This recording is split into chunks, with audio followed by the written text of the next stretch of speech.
First and foremost, hello everyone. I just want to say thank you. Thank you so much for attending this summit. Thank you so much for joining in on this conversation. Thank you so much for listening to people from so many diverse backgrounds who are thought leaders in so many different areas speaking about this emerging technology of the metaverse. For that, I just want to say thank you. Thank you a million times. My name is Babbette Rosalie Jackson. Some background about me. In 2019, I graduated the only African-American female from Cal Poly Pomona to receive her Bachelor's of Science degree in Business Administrations, Computer Information Systems, and an emphasis in information security and forensics. I always get tongue-tied when I say that. It never fails, no matter who I'm talking to. And right now, I'm just talking to myself. But currently, I work at Juniper Networks as an information security analyst, but my main focus is on data loss prevention, insider threat, and now I'm taking on this wonderful journey of threat hunting. I think I forgot to mention that I'm from the wonderful city of San Francisco, California. I think that's important. But I fell in love with cybersecurity because it's a space where humanity and technology emerge together. I came into Cal Poly as a computer science student. I didn't know what I was doing. I just had a counselor who was like, hey, STEM. And I was like, well, I'm not really good at math or science or technology, but hey, let's give it a try. So as the courses progressed, I was like, is there something a little bit more like human? Like, I love technology, but I also want a little bit more human aspects. So with this, I went to my counselor and said, hey, the same thing. Is there something in the middle? And he was like, yes, there is. Business administration, computer information systems, and emphasizing in information security and forensics. I was like, great, let's do this. With this degree, I was able to gain people skills, business skills, technological skills, as well as cybersecurity skills. My initial role at Juniper Networks was data loss prevention, to protect the company's most valuable assets from leaving the company. Simple, right? Not really. For a college student who had no prior experience in cybersecurity besides this cybersecurity degree and the various projects that I had to do within my classes and courses, this seemed like a difficult task at glance. I drank from the fire hose for many months trying to understand the various technical language that my company uses. But I wasn't hired because of my experience. I didn't have any. I was hired because I had heart. I had curiosity. I had passion, a new perspective, and I had a think out of the box mindset. And I approached many problems with the modern mindset. So this is why Juniper Networks hired me. They hired me to create a program for data loss prevention and insider threat. And with the help of my team and my manager and all the other different business units, we did just that. We helped our company see the importance of cybersecurity and what it means to actually embrace it and intertwine it within our company. But what about the other companies? This thought was deep into my mind. The concept and the importance of cybersecurity and the fact that I couldn't just Google, how do you create a data loss prevention program inside of a company? Like I did with most of the stuff when it came to my classwork or my coursework in college. I can't just Google it. It wasn't out there. Data loss prevention and cybersecurity wasn't really at the forefront of a lot of companies' minds in 2019, at least from what I understood and what results from Google had told me. But through the years, cybersecurity has become a very big buzzword all through the news. The pandemic hit, everything went virtual, and hackers went at it full throttle. This is when companies finally understood the importance of cybersecurity. Within cybersecurity, what's another buzzword that people began to get concerned about? Data. Data is everywhere. Everything that you do, everywhere that you touch, every site that you go to, data is being collected on you. Data is being used to create some type of profile to target to you and sell you something. When it comes to data, people were finally starting to get interested in what data is, how it was being used, how it was being stored, who had access to it, all those wonderful things about it. People were finally starting to ask those most important questions about data in their privacy, which is great. This is important. I love it. I love when people ask the correct questions, because when you ask the correct questions, you get the correct answers. So we got the answers. And although the answers were quite unsettling when revealed, in my opinion, this was historical. Like I said, ask the right questions, get the right answers. Get the right answers, you have something further to do. Let me backtrack. You have something further to work towards in providing a greater good for everybody. So we had got the answers, and within the answers that we got about all the things data, we had government regulation, we had government involvement, we had government laws. But through what means? What means did this happen? I know everyone can answer this question, but I'm going to answer it for you. A scandal. It took a whole scandal, the Facebook data privacy scandal, to be exact. This was the scandal that brought more curiosity around data, around where data was being stored, who had access to this data, and who was using this data.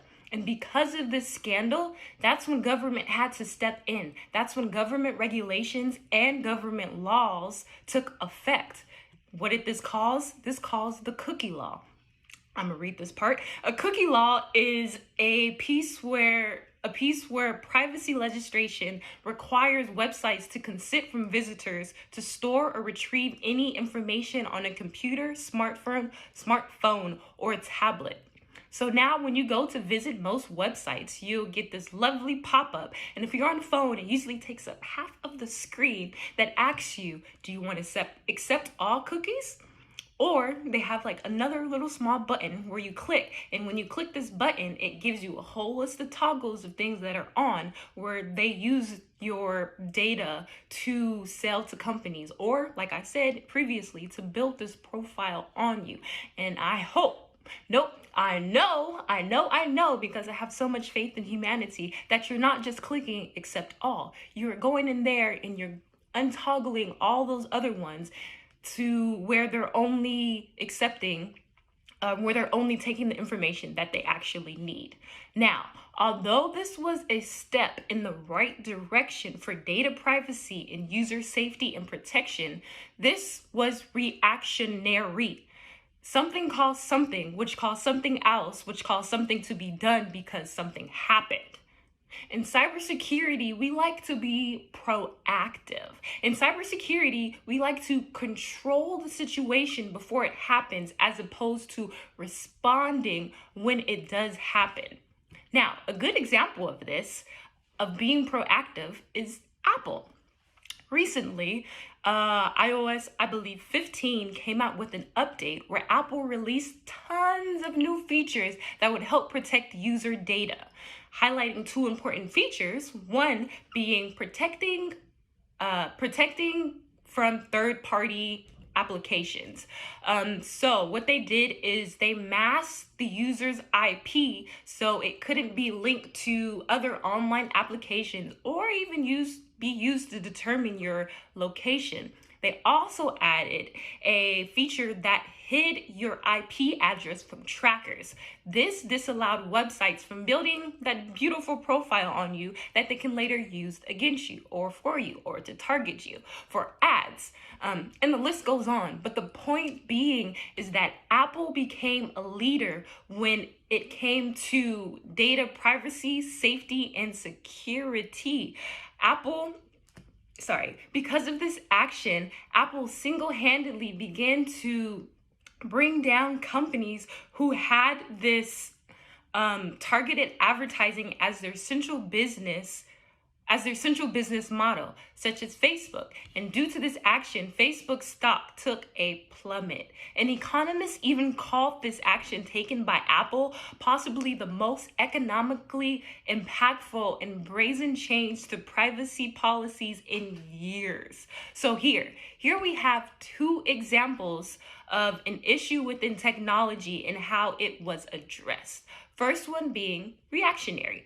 Facebook, the Facebook data privacy scandal. It was a scandal that caused the need for government intervention. The government intervention calls for laws and regulations. Second, we had Apple being proactive. This company didn't wait for something bad to happen, but instead they took matters into their own hands as a big tech company and took accountability. They took the action in creating features that not only protected the user's data and privacy, but also they took a step towards taking down a bunch of companies who were selling, buying, retrieving, and storing our data for targeted ads. Now, what does this mean for the metaverse? The metaverse is new. It's an emerging and exciting technology. It's what most people call Web 3.0. I know many people have been hearing this wonderful buzzword. It's a chance to be in the computer as opposed to just accessing the computer. Mark Zuckerberg called it a computer platform for a second life. It's another groundbreaking technology that is going to change the way that we interact in a significant and impactful way. And we already have many things that are close to this, such as Facebook's Meta, Roblox, Minecraft, and even Fortnite. It's here and it's time for us to embrace it. But because its technology isn't necessarily new, it's not Web 1.0, it's not Web 1.0, it's Web 3.0. So it's another version of a technology that we already have. Some of the same issues and questions are going to come about. Again, this isn't new. This is just emerging from something else. So those same questions when it comes to data privacy, when it comes to user safety, these are going to continue to come up. They're going to come up. But the great thing is that we're still in the beginning steps, still in the emerging steps, still in the creating steps of the metaverse. So now we are better equipped to handle these issues as they come up. So what does this mean? This means that we have to take the safety and privacy as a shared responsibility between us, the consumers and users, and those companies who are making the emerging technologies and softwares within the metaverse. For companies that are developing the technology, this means that they have to have us, the consumers, and the basically owners of their products and our data privacy and safety at the forefront of our minds at all times through all different stages. This means that the companies are going to have to start to be completely transparent about what they are developing, how it's being used, and what exactly is being done with our data. This means that the companies are going to have to start collaborating on building framework and protocols around how privacy is handled, which essentially means that we're going to have to start creating working groups of people from all different backgrounds, all different working verticals of the people who are building the emerging technology. And then we're going to have to come together and contribute our insights, our failures, our successes, our mistakes, and bring community development into the building a privacy framework so that other companies and organizations and countries can know how to safeguard their privacy while using emerging technologies within the metaverse. This also means bringing the users, bringing the users into the conversations and giving them a voice to address and express their opinions, comments, and concerns. Remember, everyone, remember, cybersecurity, security, safety, privacy, it's a shared responsibility. Cybersecurity within the metaverse must, and I emphasize this, must be a shared responsibility. We all need to have a voice. We all need to be involved. We all need to build this metaverse together as a community. We all need to come together and address the issues that we had and still have in Web 2.0 and in the beginning stages of the metaverse right now, which is being built. We have to address those.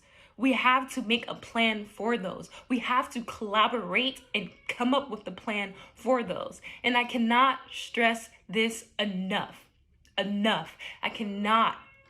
No matter what background you come from, whether you're a developer, an analyst, a designer, a consumer, a parent, a filmmaker, a researcher, whatever background or field that you come from, your voice must be heard. Your contribution must be valued and honored moving forward if we want to make this metaverse a better place than Web 2.0.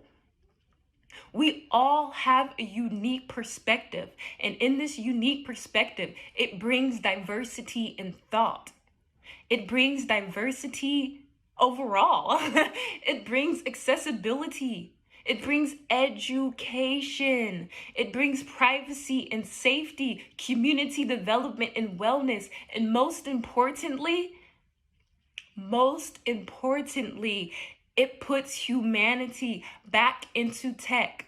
And it puts us as the humans, as humanity first. This is why it's important. This is important because we're at the beginning stages of the metaverse, which means that we have the power to make it whatever we want to make it. But in making it better and emerging it to the next level and to taking it to the next level, we have to collaborate.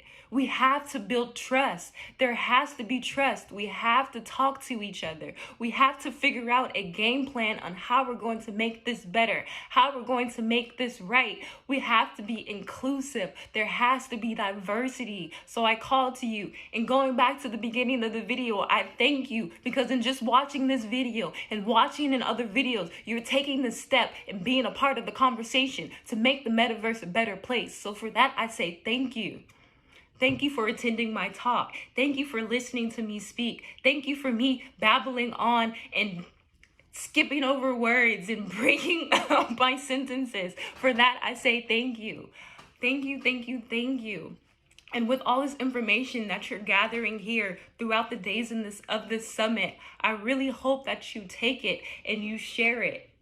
I hope that you take it and you tell someone. I hope that you take it to the heart. You take it because this is the next level. This is the next thing. And we have the opportunity to make it better, to make it inclusive, to make it accessible, to bring education to it, to bring community, and most of all, put the human element first. So for that, thank you. I'm Babbette Rosalie Jackson. Thank you for attending my talk.